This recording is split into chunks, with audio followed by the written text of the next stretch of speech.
The morning of October 31, 2003, began with the serene familiar rhythm of the ocean off Kauai's north shore, a place where Bethany Hamilton, a bright-eyed gifted surfer of just 13, felt most at home. But what followed was a sudden, violent upheaval that would rewrite the rest of her life in an instant. She was lying on her board, her left arm dangling casually in the cool water, conversing with friends and her father's boatmate, Alana Blanchard, when the water erupted, not with a crashing wave, but with the terrifying, bone-jarring impact of a 14-foot tiger shark. The attack was swift, silent, and surgical, severing her left arm just below the shoulder with brutal finality. One moment she was a promising junior surfer, the next, a girl whose life was draining out of her into the turquoise Pacific, and the profound, immediate, almost clinical calm she exhibited in that moment was the first, and perhaps most defining, testament to the extraordinary mental fortitude that would become her trademark.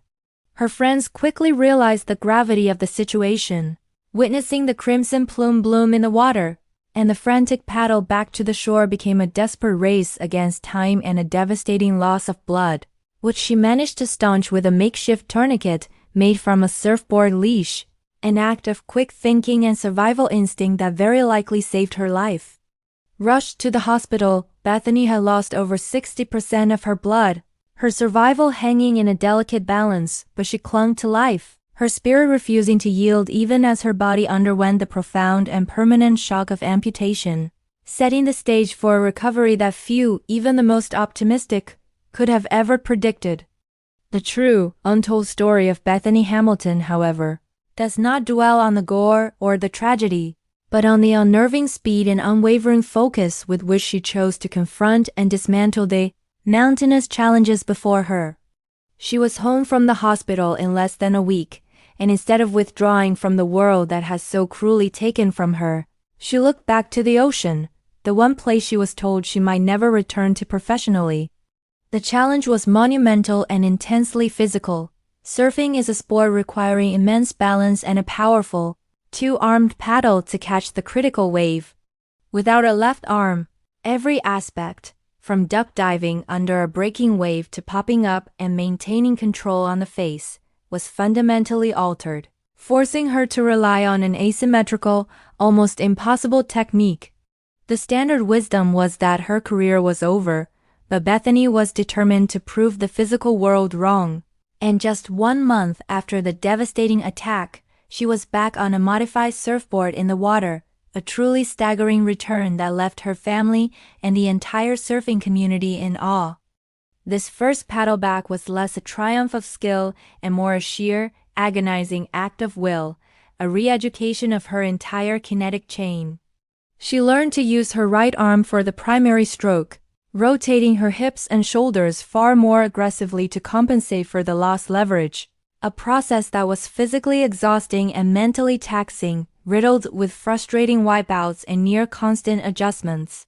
Her family and friends helped adapt her equipment, attaching a handle to the nose of her board that she could hold with her right hand to aid in duck diving and positioning, a subtle modification that represented the bridge between a dream lost and a dream reinvented. She wasn't just learning to surf again. She was inventing a new high-performance form of one-arm surfing, forging a technique that leveraged her powerful core and lower body in ways her two-armed competitors did not. This period of relentless quiet adaptation over the next 2 years became the crucible of her legend.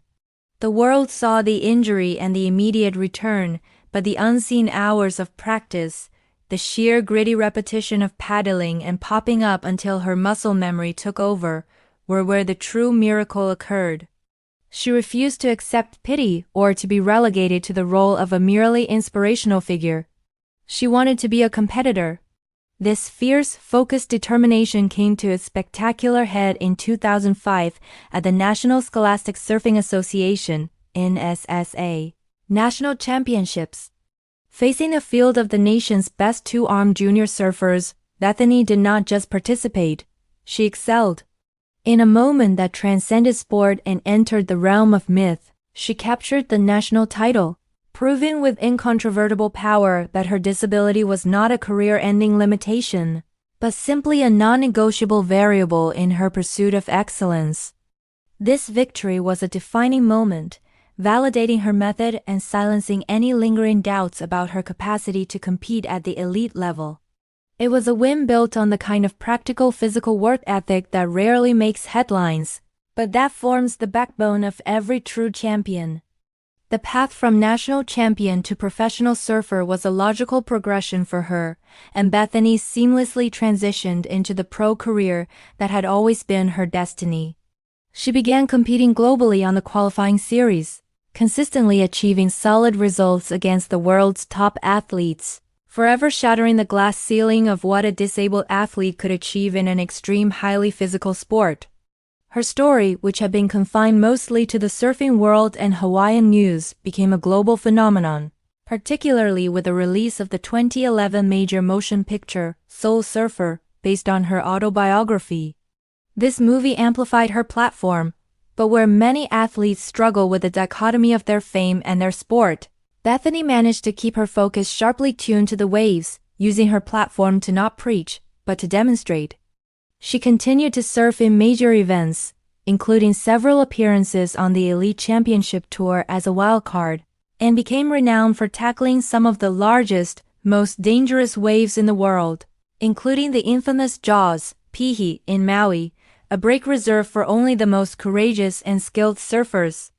It is in the towering, consequential waves of Jaws that her one-armed power is truly visible, demonstrating a mastery and control that defies physical expectation.